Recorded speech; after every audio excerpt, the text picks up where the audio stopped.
Hey everybody, Chris Cavallaro, Cav here with the 6 Hour Academy. We're going to go over field stripping your pistol and cleaning it. So always refer back to your owner's manual. It will tell you everything you can and cannot do regarding your pistol when it comes to your warranty. You don't want to break that because they are a limited lifetime warranty on everything 6 Hour made, pistols especially. So I'm going to start off making sure my pistol is completely clear. Check to make sure your finger stays outside the trigger guard, muzzle stays in a safe direction. Check both visually and physically, not just once but at least twice. Look away, reset your brain, do it again. Once I've verified it's completely clear, I'm then going to rotate the takedown lever till it stops in that, let's call it 7 o'clock position, somewhere around there. I pull back on the slide and I walk it forward to separate the two halves. I'm going to put my frame assembly down for now because I don't need that. All I'm going to do is, if you turn your slide upside down, you'll see the recoil assembly right here on top. I'm going to grab the rearmost portion of that, pluck that out of there, and I've got my recoil assembly separated from my slide. From here, I'm going to separate my recoil guide from my spring. Some of our pistols, the typical 320s, it is a captured system, so you will not be able to take it apart, and that's fine. Just clean it as it is. Going back to my slide, if you look at the middle of your slide here, upside down, you'll see the barrel lug. I'm going to pinch grab that, lift up a little bit forward, and it should come out just after that. So from here, what I'll typically do is I'll just give it a quick wipe down of all the major components here with some sort of a clean rag. I'll use old t-shirt, something lint-free. I don't want to get a whole bunch of lint inside the inner workings and the inner components of my firearm. So I'll just kind of work out the major dirt debris. Wipe off my barrel, recoil guide rod, spring, just giving it a quick initial wipe down, and my frame assembly. From here, once I've done that, I can kind of get inside with my eyes. I can see a little bit better inside of there. I'm going to take a brush of some sort. They do make brushes that are specifically made for cleaning firearms. They're great. If you don't want to spend the money on that, then you can just simply use an old toothbrush or something like that. They should be fine to do that. I'm going to use some sort of a cleaning agent. We at the 6 Hour Academy don't really care what you use as long as, here it is, it's made for firearms specifically, okay? So what I'm going to do is put a little bit of this cleaning agent on my bristles of my brush. This is, again, the way I like to do it. I'm not saying this is the standard, you have to do it this way. This is the way I like to do it. I'll grab my frame assembly, start scrubbing away, looking for the major carbon deposits, getting inside there nice and deep, making sure that I'm getting everything that looks like it's pretty good. Grab my slide assembly. I'm cleaning everything inside the slide assembly here. So the underside, I'm going to get where my bolt face is, or my slide face, where my firing pin protrudes, where my extractor is.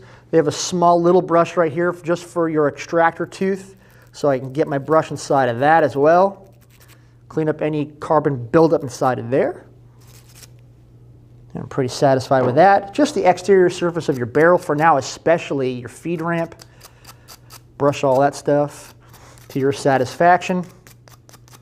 And there we have it. Now, for cleaning the inside of your barrel, you're going to want a push rod, something like this, something that freely spins to, and make sure the brush that you have on there is rated for the caliber of your pistol, so 9mm, 40, etc.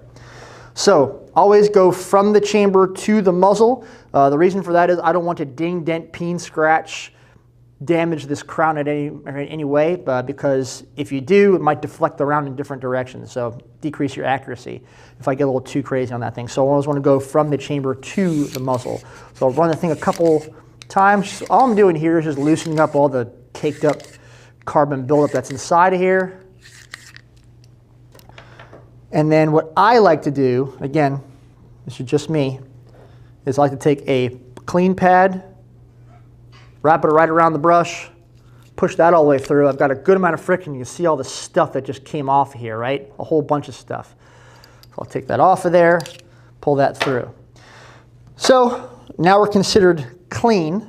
I'm going to wipe off all the excess cleaning solvent I just used. And then next is going to be lubricant. So again, Make sure the lubricant you're using is specifically made for firearms. You don't want to, again, nullify that warranty. So you're not using motor oil, baby oil, olive oil. Your guns will smell really nice, but it's not going to do the job it needs to do. So some sort of actual lubricant made for firearms. So what I like to do is I'll take a patch, clean patch. I'll put some lubricant on it. Just a little bit. You can be pretty liberal with it. And all I'm going to do is just lubricate all the exterior surfaces of my barrel, especially the feed ramp right there. Super important you get that. I'm going to lubricate the interior surfaces of my slide, my guide rod especially. There's a lot of friction going on here, so the spring rubbing up against the guide rod, etc. So get a good amount of lubricant on there, and my recoil spring. For the interior of the barrel, I'm going to take, again, a push rod with an eyelet, kind of like a needle eyelet, right? I take a clean patch, one corner through, pull that all the way through, so you got about half and half or so. And all I'm going to do is, with a clean one, go through a couple times. Again, always going from the chamber to the muzzle, just to get any excessive cleaning solvent out of there. And then all I'm going to do, again, is replace that patch with a new one. And with my lubricant, put some lubricant on there, again, as much or as little as you want. The idea is not to have this thing dripping with lubricant at all. You want a nice shiny sheen of lube with no runs or drips, kind of like your spray painting, right? You don't want your spray paint to run or drip anywhere. So a nice shiny sheen inside. It's entirely up to you on how much you've shot your gun as to how much you're going to have to clean the interior of your barrel. You may get away with 3 patches. You may get away with having to use 10 patches. It all depends on how much you've shot the gun. So in my experience, you can run literally about 100 patches through this thing and it'll never come out white and clean. So I think cleanish is the term.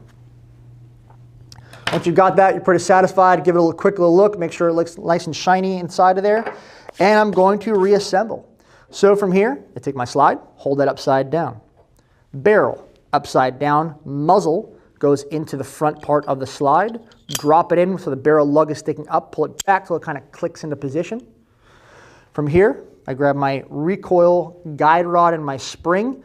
The owner's manual will tell you which way to put that together. Again, most of our 320 line, it's a system that does not come apart, so it makes life easy for you. When it comes to the X5, you'll see an open spring and a closed spring. The open spring goes inside where the guide rod is. I'm going to push that forward, funnel the spring into the upper portion of the slide as it's upside down. Make sure you push it forward in front of the barrel lug so it's all captured. Nothing should fall out there. And make sure it's nice and pretty and centered. From here, all I'm going to do is, what I personally like to do is add a little dab of lube on the rail sections. Boop, boop, boop, boop. And on the ejector, we do not recommend that you put lube, for the 320 specifically, on the striker itself, on this little rear portion here of the striker, or on the sear portion here. So if you happen to get a little bit on there, it's okay, but don't put a bunch on there. There's really no need. With the takedown lever to its forwardmost position, I align my rails, pull back, lock my slide to the rear using the slide catch first. Then I'm going to rotate my takedown lever back to the home position, rack my slide a couple times to make sure everything's working properly. From here, I'm going to do a function check, so I want to make sure my pistol is going to work for me properly. So I lock this slide to the rear, check both visually and physically to make sure it's completely clear of any ammunition. Slide goes forward. Point the pistol in a safe direction, give it a quick little trigger pull. All's good with the function of the firearm. Keep it pointed in a safe direction. Wipe down the exterior surfaces of the firearm. I don't want lube and everything on my grip portion especially. Slippery gun's not fun. And there you have it, folks.